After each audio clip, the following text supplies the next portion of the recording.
Bonjour et bienvenue dans ce 76e épisode. Celle qui rêve de devenir écrivain, c'est moi, Aurélia Horner, 40 ans, passionnée par l'écriture et bientôt biographe près de plume. Par ailleurs, j'écris des romans, j'ai plusieurs projets en cours et c'est ce travail que je partage ici avec vous dans une sorte de journal de bord dans lequel je m'enregistre spontanément. Vous y retrouverez donc les problématiques d'une autrice en herbe, des réflexions, des techniques et des astuces autour de l'écriture, mais pas que. Pour vous recontextualiser un peu les choses, en ce moment je suis sur la fin de l'écriture d'une comédie dramatique qui s'intitule Provisoirement et c'est comique sur les hommes de ma vie. Pour m'aider à travailler ce texte, j'ai suivi un atelier d'écriture grâce auquel j'ai pu bénéficier de plusieurs services, notamment de ce qu'on appelle la journée des auteurs et d'un diagnostic éditorial. C'est dans l'attente de ce retour que je suis aujourd'hui. Dans cet épisode, je vous parle de ma formation de biographe, de mise en page et de correction, de bêta-lecture, des erreurs de débutant, de résumé, que j'ai tendance à nommer le pitch, ce qui est un terme incorrect, de diagnostic éditorial, de relecture, de reconnaissance, d'ironie, de vie personnelle et de bien d'autres choses. Mais tout de suite, retour un petit mois en arrière. Bonne écoute à vous! Le jeudi 13 juin 2024. Ça y est, je viens de terminer ma formation en biographie. Alors je pourrais encore passer un certificat, peut-être que je le passerai. Mais dans l'immédiat, mes finances ne me le permettent pas. Donc après, si c'est possible de le faire avec le CPF, je le ferai. De toute façon, c'est fin septembre, donc j'ai encore le temps de voir venir. Mais du point de vue de la formation, c'est terminé. Alors j'ai pas encore terminé ma bio de formation, mais je pense que ça peut aller assez vite, même s'il me reste pas mal de choses à faire. Ce que j'ai réalisé lors de ce dernier module, c'est qu'il ne suffit pas d'écrire une bio, mais ensuite, il faut faire la page de couverture, mettre le texte en page et l'imprimer. Et en fait, ça, c'est des compétences que je n'ai pas forcément, et c'est des compétences associées à l'auto-édition, que je n'avais pas forcément anticipées. Donc là, pour ma bio de formation, je vais me débrouiller, mais peut-être que dans un avenir proche, il va falloir que je me forme à la mise en page, au maquettage, sur un logiciel comme InDesign ou ce genre de choses, et que peut-être je paye un infographiste pour me faire un modèle, une maquette de couverture que je puisse réutiliser au fur et à mesure. Donc ça, c'est des petits paramètres techniques auxquels je n'avais pas forcément pensé avant de me lancer dans cette activité. Et en fait, je me retrouve à devoir faire des choses qu'un auteur auto-édité fait.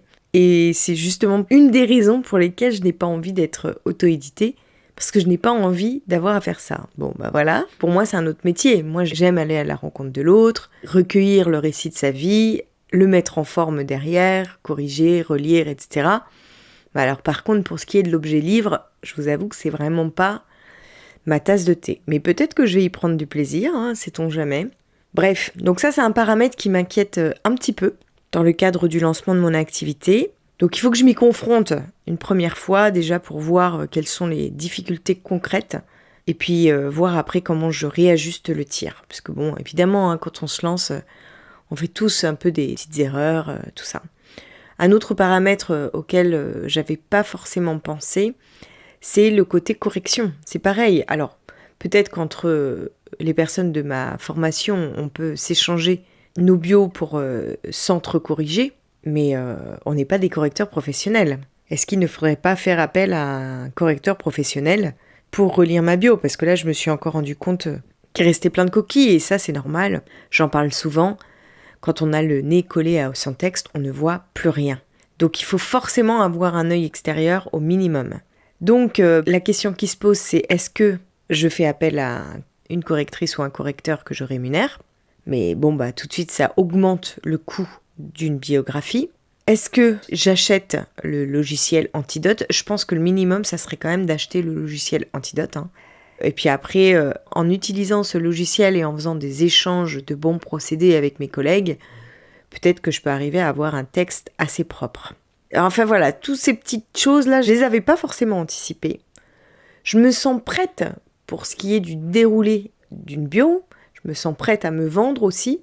J'ai une idée un peu plus claire des tarifs que je veux pratiquer. Mais tous ces petits détails sont des grains dans l'engrenage qui me stressent un peu. En plus, lancer son activité en freelance, c'est toujours un petit peu impressionnant. Il Il y a toujours des peurs qui sont là, d'autant plus que ça n'a pas été très concluant mes dernières expériences en la matière. Pas en tant que biographe, mais en tant que vidéaste freelance. Donc voilà, je ne sais pas si je m'en sortirai mieux cette fois-ci, j'espère que oui, mais le doute est là. Par contre, une chose essentielle à laquelle il faut que je pense, c'est de ne pas me déconnecter pour autant de mes romans. Parce que l'essentiel pour moi, il est là. L'activité de biographe, c'est une activité qui peut me permettre d'être rémunérée en faisant quelque chose que j'aime, donc c'est nécessaire, mais pas essentiel. L'essentiel, ce sont mes romans. J'ai l'impression d'ailleurs, ces derniers jours, j'ai pas tellement travaillé à mes romans, j'ai pas lu la dramaturgie d'Yves Lavandier, j'ai pas réfléchi à mes textes, j'ai l'impression de m'en être complètement déconnectée, et en le réalisant, je me rends compte que c'est comme si je m'étais perdue moi, un peu. Alors, c'est un peu un bien grand mot, mais il y a quelque chose comme ça. Il faut que je me recentre, et me recentrer, c'est reprendre le travail autour de mes romans. Alors, faut dire que je suis quand même dans une période toujours un peu délicate, puisque je suis entre deux projets, j'attends les retours du diagnostic éditorial, encore 2 semaines d'attente. Donc oui, je suis pas plongée à fond dans un projet, et c'est pour ça aussi que je peux me permettre de faire des petites pauses. Mais là, je vais reprendre le travail autour de mes romans, en replongeant dans la dramaturgie. Et puis je vais également préparer, alors peut-être pas aujourd'hui, mais ces prochains jours, je vais préparer une journée d'écriture que j'ai avec des collègues autrices en herbe. On va se faire une journée écriture mardi prochain, et donc le but c'est que chacune d'entre nous amène un texte, une problématique à laquelle elle est confrontée, qu'on en discute ensemble, qu'on se lise des extraits, que chacune participe au projet de l'une et de l'autre et qu'on puisse en discuter ensemble pour débloquer les choses. Moi, je pensais travailler sur le pitch de mon roman, la 4e de couverture, parce que si la prochaine étape, c'est de le vendre en maison d'édition, il faut déjà que je donne envie de le lire et que moi, je sois très très claire avec mon pitch. Et puis, j'aimerais aussi peut-être partager avec... alors, il y a une des personnes avec qui je vais faire cette résidence d'écriture qui a déjà lu mon texte, c'est même celle qui l'a lu 2 fois. Mais l'autre, je ne la connais pas du tout, donc je vais peut-être envoyer au moins le démarrage de mon roman, qu'elle ait le temps de jeter un œil pour peut-être me faire des retours. Est-ce que le début lui semble clair ? Est-ce que ça lui donne envie de lire la suite ? Ce genre de choses. Parce que les derniers retours que j'ai eus, c'est un des ados, des grands ados qui me relit, c'est celui qui a 19 ans qui me relit. J'ai senti qu'il était un petit peu perdu dans le démarrage de mon texte. Mais ça, c'est de nouveau une question que j'ai eue avec celle qui m'a relu 2 fois. Pour elle, clairement, c'est pas du tout un livre pour adolescents, quoi. Ni young adulte. Donc bon, cette question reste en suspens. Je viens de relire le texte d'une autre élève de l'école, qui est en cours d'écriture, elle en est à son premier jet, je crois que c'est la première fois qu'elle s'attelle sérieusement à l'écriture. Et donc bon, elle est un petit peu perdue dans ce qu'elle doit faire. Et ce que je réalise en la lisant, alors là j'ai fini de la lire, j'ai pris des notes, j'essaye de comprendre quelle est sa problématique, comment je peux l'aider. Et là où je suis partagée, c'est de lui dire toutes les pistes de retravail, mais j'ai peur de l'assommer sous la masse d'informations, parce qu'il y a énormément de choses qu'elle pourrait travailler, ou d'y aller progressivement. Je pense que c'est mieux d'y aller progressivement, parce que si on savait tout ce qu'on devait travailler en se lançant dans l'écriture, je ne suis pas sûre qu'on s'y mettrait concrètement. Et c'est ça dont je me rends compte de plus en plus, c'est-à-dire que les auteurs débutants, ceux qui se lancent la première fois dans l'écriture, ne se rendent pas compte de la masse de travail qu'il va falloir faire.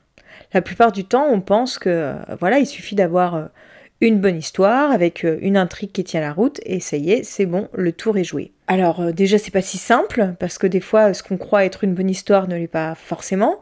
Des fois, on peut avoir une bonne histoire, tous les bons ingrédients, mais pas du tout mis dans le bon ordre, pas du tout bien mis en place. Donc, il faut arriver à travailler la forme, à restructurer le tout. Et puis souvent, quand on parle, moi c'est ce qui m'est arrivé, quand on part d'une histoire vécue, ce qui est souvent le cas quand on se lance dans l'écriture, on a énormément d'ingrédients et c'est très difficile de les faire tous tenir ensemble, donc il faut faire des choix. Quand on débute, on ne sait pas quels sont les bons choix à faire, on ne sait pas comment procéder, on n'a pas de méthode et on tâtonne énormément. Et c'est là où moi je me situe parce que je peux éventuellement aider un auteur qui démarre à démêler un peu les fils. Au démarrage, le but c'est d'encourager l'auteur à poursuivre le travail. Moi je vois tout ce qu'il faudrait améliorer, mais je peux pas lui dire tout ce qu'il faudrait qu'il améliore, parce que sinon, je vais l'anéantir avec mes remarques. Et c'est là où je sais pas trop, en fait, comment faire mes retours, de manière à ce qu'il ait des pistes sérieuses auxquelles se raccrocher pour retravailler son texte, pour aller dans la bonne direction sans se sentir assommé par la masse de travail qu'il lui reste à faire. Je n'arrive pas trop à trouver la limite parce qu'en plus de ça, on n'a pas tous la même limite. Et je pense que les premiers textes que j'ai relus en bêta lecture, je suis tombée sur des auteurs qui n'avaient pas envie de faire un tel travail, qui n'étaient pas prêts à ça, et qui soit se sont découragés, soit ont estimé que j'étais pas du tout légitime à leur faire ce genre de retour, et n'étaient pas du tout prêts à entendre ce genre de remarques. Donc là, il faut arriver à cerner la personne en face, à quel point elle est prête à s'investir dans l'écriture. Ça sert à rien de faire des retours extrêmement complexes et riches à quelqu'un qui n'est pas prêt à travailler sur son texte. C'est une perte de temps. Et là, j'arrive pas trop à cerner les besoins de chacun pour le moment. Là, je vais faire un nouveau test, parce qu'on va échanger tout à l'heure sur son texte. J'ai essayé de structurer un peu mes retours, d'être plus synthétique, parce que c'est ça aussi, c'est que moi j'ai envie de dire plein de choses. Mais en fait, à trop donner d'informations, on noie l'information. Ça, c'est une problématique qu'il faut que je travaille. Le lundi 17 juin 2024. Ce matin, je suis en train de travailler sur le pitch de l'essai comique. Enfin, le pitch ou le résumé. C'est plus d'ailleurs un résumé de 4e de couverture qu'autre chose. Et je ne sais pas du tout lequel choisir. J'en ai 10 différents, dont 4 ou 5 qui me plaisent bien.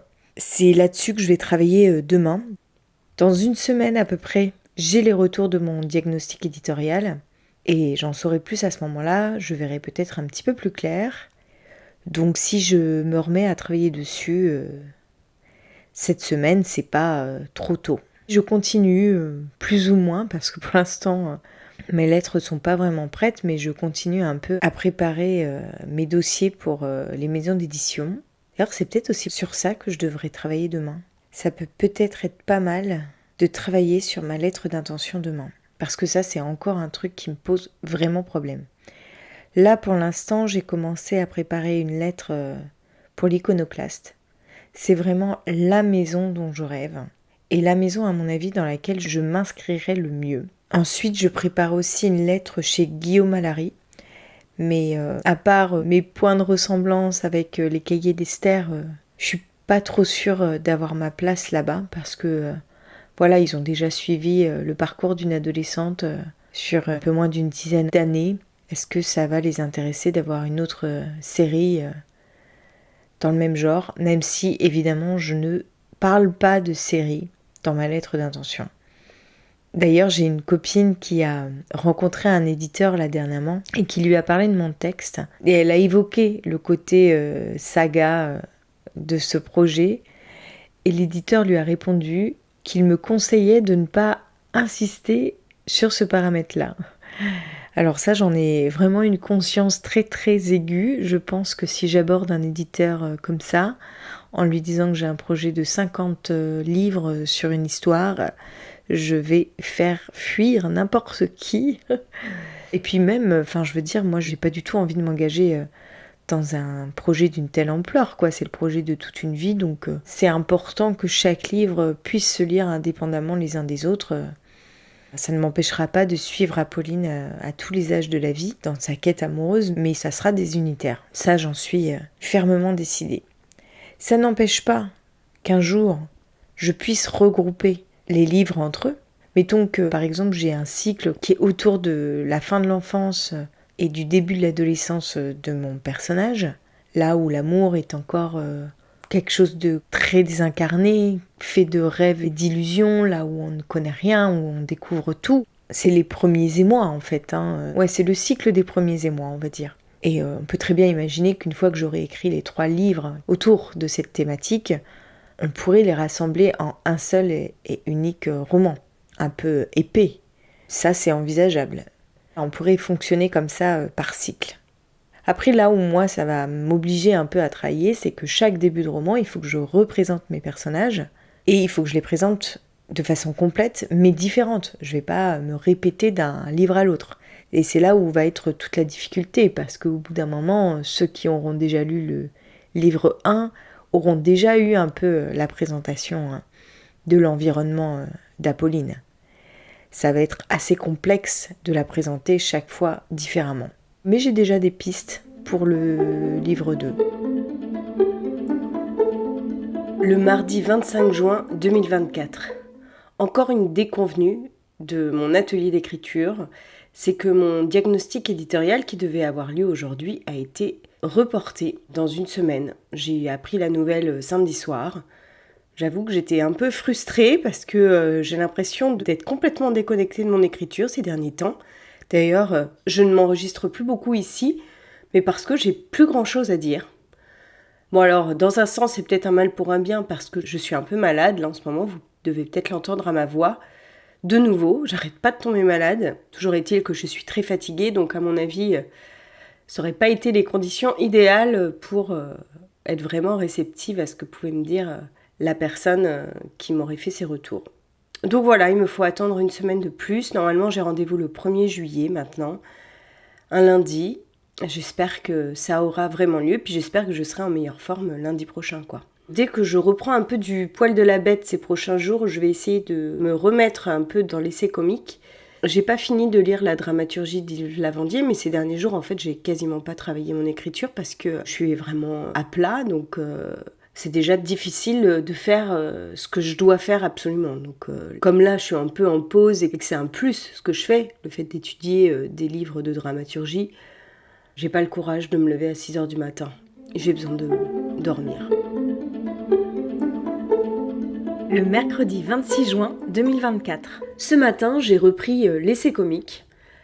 J'ai commencé par tout relire. Alors je sais que c'est la je ne sais combienième fois que je relis mon texte, ça va peut-être pas me servir à grand chose, mais ça me permet quand même de replonger dans ce manuscrit. J'ai tout lu du début jusqu'au chapitre 11 inclus, c'est-à-dire les 35 premières pages.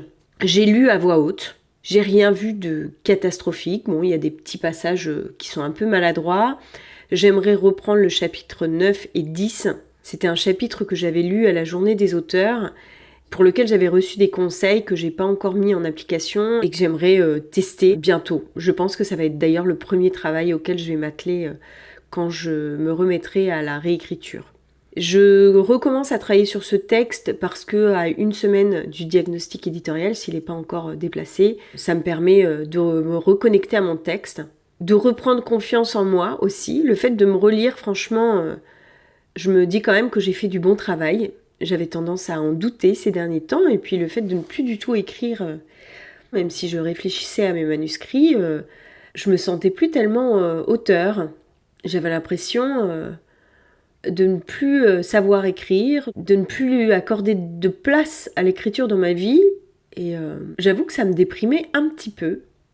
Donc là, je suis contente de replonger dans mon texte, même si voilà, le travail que je fais aujourd'hui n'est peut-être pas très utile, mais au moins il a l'avantage de me reconnecter à mon roman, et c'est d'autant plus important que j'étais de plus en plus effrayée par ce texte dans lequel je n'avais plus remis le nez depuis un certain temps. Donc là, c'est chose faite. Je vais continuer la relecture les prochains jours. Je pense que ça va encore me prendre 2 voire 3 séances d'écriture. Sachant que ce week-end, je ne vais sans doute pas pouvoir travailler. Ça serait bien que j'ai terminé la relecture vendredi. Bon, c'est un peu embêtant parce que mon diagnostic éditorial arrive lundi. Mais ce que je vais essayer de faire, c'est que comme le rendez-vous a lieu à 11h lundi, ça me laisse un peu de temps pour le préparer dans la matinée avant le rendez-vous, quoi. Je reprends aussi un peu du poil de la bête, je suis moins malade aujourd'hui, donc je vais pouvoir peut-être retravailler de façon un peu plus efficace avec une énergie renouvelée, parce que là, c'était pas vraiment le cas ces derniers temps. C'est compliqué hein, quand on a plein de choses à faire comme ça et qu'on n'est pas dans les meilleures dispositions pour lancer des choses. Notamment mon activité de biographe. J'ai plein de choses à faire pour pouvoir la mettre en place. Alors déjà, il faut que je crée mon site internet. Il est en construction pour le moment. J'ai juste acheté le nom de domaine. J'ai fait quelques textes, un texte de présentation de mon activité. Il faudrait que j'écrive aussi une mini bio. J'ai pris des photos de moi, mais maintenant qu'il faut que je traite. Et puis il faut aussi que je corrige ma bio de formation pour que j'aille jusqu'au bout, c'est-à-dire la mettre en page, l'imprimer, en faire un vrai livre. Il faut aussi que je travaille sur la couverture, il faut que je me crée aussi des cartes de visite, il faut que je commence à prospecter, parce qu'on ne va pas venir me chercher, c'est à moi d'aller chercher mes futurs clients. Et je vous avoue qu'à la veille de lancer cette activité en freelance, j'ai un peu peur. Le jeudi 27 juin 2024, je continue à relire l'essai comique. Je ne vois rien qui n'aille pas. Je me laisse assez facilement embarquer dans la lecture. Alors c'est plutôt un plaisir de relire. Je vois 2 scènes que je pourrais modifier un peu. Un chapitre que j'avais relu à la journée des auteurs, mais j'en ai déjà parlé auparavant. Et là, j'ai vu dernièrement sur Netflix qu'il repassait un film qui date de l'époque de mon histoire, de 1996. Bon, il faut quand même que je vérifie la date exacte, qui s'appelle Emma l'entremetteuse.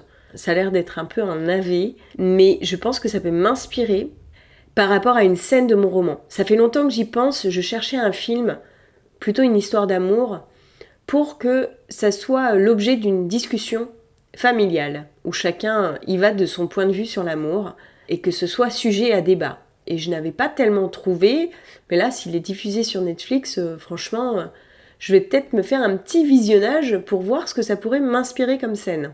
Bon, c'est pas quelque chose que je vais faire dans l'immédiat, mais j'ai déjà écrit quelque chose ce matin par rapport à ça. C'est pas encore très clair, je débroussaille un petit peu ce que j'ai envie de dire. Je sais pas du tout si c'est une scène que je vais pouvoir inclure dans mon roman, mais en tous les cas, je saurai où la placer si jamais c'est quelque chose que je fais. En l'espace de 2 heures, j'ai lu une dizaine de chapitres, à peu près comme hier. Donc en gros, je suis à 5 chapitres par heure, j'en suis au chapitre 22. Je reprends au chapitre 22 demain. Donc ça veut dire qu'il me faut encore 4 heures, 4-5 heures de relecture pour terminer la relecture de tout mon texte à voix haute. Donc je n'aurai pas terminé demain. Sauf si je fais une séance d'écriture plus longue ou que je reprends plus tard dans la journée aujourd'hui. Je vais réfléchir à la question parce que c'est vrai que ça serait bien que j'ai tout relu avant le week-end. Comme ça, j'ai vraiment tout mon texte en tête avant le week-end, ce qui serait pas plus mal. Je me suis rendu compte aussi que si j'arrivais à gagner ma vie avec la biographie, je serais moins stressée de ne pas être publiée immédiatement. Ce qui me met un peu la pression pour être publiée, c'est que j'ai envie d'acquérir une certaine reconnaissance, tant professionnelle que sociale que financière. Et finalement, si j'attends une publication pour ce faire, c'est une grosse pression que je me mets sur les épaules, alors que je pourrais acquérir une certaine reconnaissance si je développais bien mon activité de biographe. Ça me soulagerait les épaules si je misais sur mon activité de biographe plutôt que sur mon activité d'autrice. Surtout qu'il y a beaucoup plus de chances de gagner ma vie, en tous les cas, avec ce métier que en tant qu'écrivaine. Enfin, j'ai bien conscience qu'aujourd'hui, on ne vit plus de l'écriture, ou alors de façon exceptionnelle ou chanceuse. Et je ne peux pas compter sur la chance pour faire reposer mes revenus, quoi. Le lundi 1er juillet 2024. Je me suis réveillée très tôt ce matin à cause d'une insomnie, ce qui fait que j'ai terminé enfin la relecture de tout mon texte et je prépare le diagnostic éditorial. J'ai quelques questions que je veux lui poser. Déjà, je voudrais entendre son retour sans l'orienter avec mes questions. Ensuite, je voudrais lui demander si elle voit des pistes de retravail de mon texte. Même si, en toute sincérité, là je viens de le relire, il est abouti dans sa forme. Évidemment, il y a plein de défauts, je vois plein de trucs que je pourrais améliorer, je peux l'amener plus loin, mais je crois que ça y est, j'ai assez travaillé sur ce projet et j'ai envie de passer au projet suivant. Ensuite, j'ai envie de lui demander ce qu'elle pense du titre. Ces derniers temps, je me suis arrêtée sur un titre, je n'en change plus tellement et à chaque fois que j'en parle, j'ai plutôt des bons retours. Tout le monde a l'air de trouver ça sympa. Donc, je vais peut-être conserver ce titre-là. Ensuite, je voudrais lui demander le public cible. Est-ce que c'est de la littérature jeunesse ou adulte ? Et puis, quelle maison d'édition elle voit pour moi ? Donc ça, c'est vraiment les choses que je voudrais voir avec elle en priorité, Après, je voudrais aussi lui parler de mon envie de prologue éventuellement, pour un peu plus situer la narratrice. Dernièrement aussi, j'ai envoyé mon pitch à une amie qui en a parlé à son compagnon, qui est écrivain, et il n'a pas eu l'air de saisir dans mon pitch l'ironie qu'il pouvait y avoir. Et ça, c'est quelque chose qui arrive très souvent. Je remarque que généralement des hommes ne saisissent pas l'ironie de mes écrits. Mon premier relecteur masculin qui a lu une version bien antérieure de mon texte n'a absolument pas vu l'humour, il a tout pris au pied de la lettre. Le second degré lui a complètement échappé, donc évidemment le texte perd tout son intérêt sans second degré. Et très souvent, lorsque j'ai lu des extraits à la journée des auteurs, j'ai eu des hommes qui m'ont posé des questions par rapport à l'âge de ma narratrice et qui n'avaient pas l'air forcément de saisir cette ironie qui est dans tout mon texte.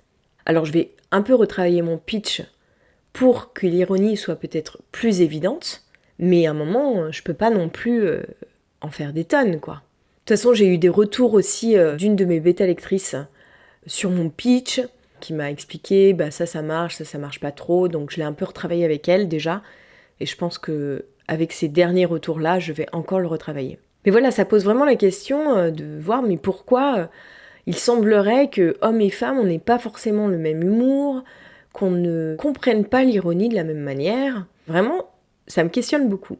Donc là, tout à l'heure, j'ai mon diagnostic éditorial, s'il n'est pas reporté à la dernière minute, ce que je n'espère vraiment pas, parce que là, ça commence à faire longtemps que je l'attends. Et évidemment, ça tombe au plus mauvais moment, parce que par ailleurs, dans ma vie personnelle, je viens d'apprendre une très mauvaise nouvelle. C'est un peu le bazar, et donc je suis parasitée par plein d'autres problèmes personnels qui m'empêchent d'être vraiment concentrée sur mon texte. Mais voilà, il faut faire avec.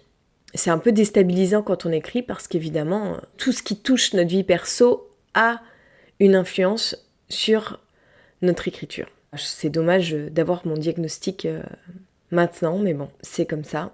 Je vais faire avec et puis je vais essayer d'en tirer le maximum de fruits. J'espère aussi de n'avoir pas des attentes démesurées par rapport au retour qu'elle pourrait me faire. Parce que c'est vrai que j'ai beaucoup d'attentes, je m'en rends bien compte.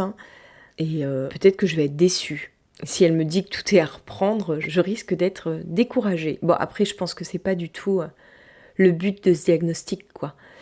Elle a l'habitude de faire des retours à des auteurs débutants qui ne sont pas forcément habitués à avoir des retours sur leurs manuscrits, puisque la plupart des élèves de l'école sont des auteurs beaucoup plus débutants que moi. Donc elle met les formes, elle fait attention à ce qu'elle dit, et le but c'est de ne pas nous décourager. Bon normalement la prochaine fois que je vous parle, c'est pour vous donner le résultat de ce diagnostic. Et en attendant, je vais voir ce que je peux faire. Parce que là, il me reste encore 4 heures à attendre le rendez-vous. Et j'ai quasiment fini tout mon travail. C'est tout pour aujourd'hui. Si vous avez aimé cet épisode, n'hésitez pas à le partager autour de vous et à laisser un commentaire ou des étoiles sur les plateformes qui le permettent. Cela m'aide énormément à le faire connaître et surtout, cela m'encourage beaucoup. Vous pouvez également me le dire et m'envoyer un message via Instagram @AureliaHorner. Et si vous souhaitez plus d'informations sur la biographie, vous pouvez également m'écrire à l'adresse suivante aurelia.écriture@gmail.com. Toutes les références sont dans la description de l'épisode. Dans tous les cas, on se retrouve la semaine prochaine, même jour, même lieu, même heure, vendredi à 18h, sur votre plateforme d'écoute préférée. Un grand merci pour votre écoute, bon début d'été, bonne semaine à vous et à très bientôt.